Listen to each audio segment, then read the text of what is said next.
10 rules to live by. Rule number 1. We do not talk about Fight Club. Hey, no, I'm just kidding. Rule number 1. Adopt a couple of cats. No. Rule number 1. Look, there's a dog behind me. Rule number 1. Rule number 1, reframe anxiety as excitement. Physiologically, anxiety and excitement are pretty much the same. Your heart races, your cortisol surges, your body readies itself for action, but the only difference is the emotion. So excitement is positive, focused on all the things that could go well, whereas anxiety focuses on the fear of things going wrong. Now, Alison Wood Brooks, a Harvard professor, conducted a study where people actively tried to convert their anxiety into excitement prior to a public speaking performance.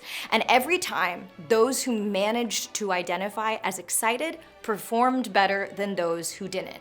So, gaslight yourself into success, girlies. 2.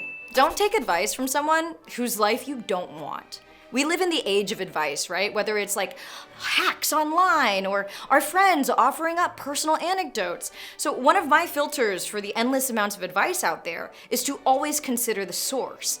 Is this someone whose life I would want? If the answer is yes, then I'll consider the advice and whether or not it really resonates with me. Rule number 3, don't take criticism from someone who isn't in the arena.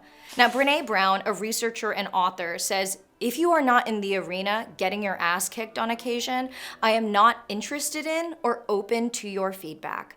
There are a million cheap seats in the world today, filled with people who will never be brave with their own lives, but will spend every ounce of energy they have hurling advice and judgment at those of us trying to dare greatly.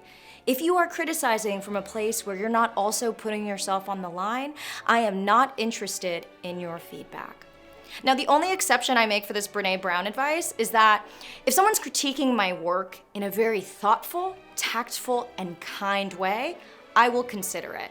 Because then I know the intent of that criticism isn't meant to diminish me or my art, but to help me improve. It's useful feedback. So as long as something is worded from a place of kindness when it comes to critique, I will take it into consideration. 4, relationships are rarely healthier than your self-esteem. This has been one of the biggest arcs in my life, okay? Because when I heard this quote from James Clear, I felt attacked. Now, he says, if the time you spend alone is already enjoyable to some degree, if you have a healthy internal monologue and generally feel good about yourself, then you're gonna have like a fairly high bar for the type of relationships you'll enter into. But if you're unhappy with yourself, you're more likely to put up with bad relationships because they may occasionally make you feel better than you do alone. So if you want a great relationship, the first thing you want is to be comfortable by yourself. 5, don't be afraid to be bad. You're normally bad at things when you first start them. Like, actually, we should relish being bad. And the worse we are, the more growth we get to have. I think so many people let the idea of like being bad or being cringe stop them from going after the things that they want to try or do, because they don't realize that like being bad is actually step number 1 to being good. 6, boundaries are bridges, they're not walls. Boundaries are communication, not silent stonewalling. I am an advocate of always having the hard conversation to the people who matter to you. And depending on how they react and whether or not they change their behavior, that's gonna tell you everything that you need to know. If people respect your boundaries, they're amazing. 7, respond, don't react. Practice emotional regulation. A sinking ship isn't sinking because it's immersed in water, it's sinking because of the water it lets in. So learn how to protect your energy and mood against the external factors of the world, because the world is on fire. 8, when you are upset, don't text, don't tweet, don't kill yourself. One of my best friends and I have this mantra. Anytime one of us is going through a crisis, we're like, okay, don't text, don't tweet, don't kill myself. Which basically means don't make rash, impulsive decisions in a state of emotionality. 9, the answer is probably simpler than you think. Did you not get enough sleep? Have you had enough water? Have you been sitting in the dark all day? You are a plant. Where's the sun? Are you getting ample rest? Do you need a little treat or a little snack? Usually, improving upon one of these very simple pillars is all it takes to drastically improve your mood. And finally, 10, don't underestimate 15 minutes a day.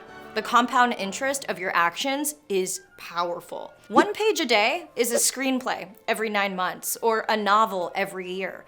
Most people think, well, if I only have 15 minutes to dedicate to my project today, it's not even worth doing. But sometimes all you can get done each day is 15 minutes. Our life is a season, and those 15 minutes over time, they add up.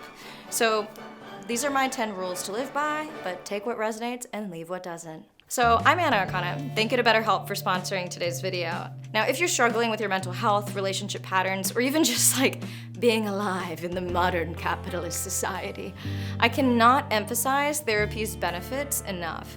Now, my 2024 goal in therapy has been to build a more supportive inner dialogue. I kind of laid the foundation for that in 2023, but I want to improve upon it this year. And with BetterHelp, you can have your therapy sessions as a phone call, a video chat, or even messaging, whatever is most comfortable for you.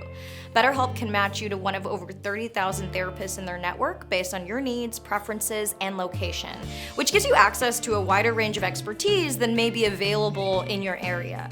Now, to get started, you just fill out a questionnaire that's gonna ask you questions like what challenges are you going through, what kind of therapist you would like, and then BetterHelp matches you with a therapist who can help. And in most cases, you'll be matched within 48 hours, so your journey can begin. Now, if for whatever reason you don't feel like your therapist is a great fit for you, because it's kind of like dating, right? You can switch at no additional cost. Join over 4 million people who have used BetterHelp to start living a healthier, happier life today. You can click the link in the description or visit betterhelp.com/Akana and get 10% off your first month. So when people say go to therapy, you could be like, I am, and is that BetterHelp? And here I go. Yay.